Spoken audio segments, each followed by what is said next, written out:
Hi guys, andito tayo ngayon sa Calamba, Laguna. Naghatid tayo ng passenger galing ng BGC sa may 7th Neo.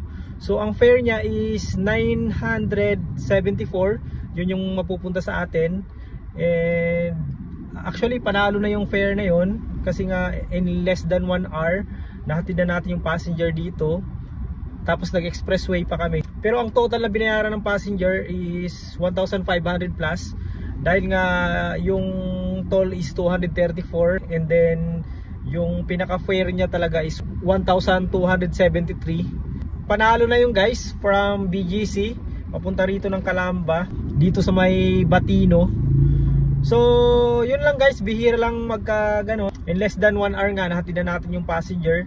Sa ngayon kasi dahil mababa yung fare, sa loob ng 3 hours minsan nakaka 1,000 pesos lang tayo. Pero sa ngayon, in less than 1 hour nga, nahatid na natin yung passenger and meron na tayo kaagad ng 974. Sana lang meron tayong makuhang pabalik na passenger papunta ng Maynila para hindi na masayang yung gas natin. So yun lang, let's go!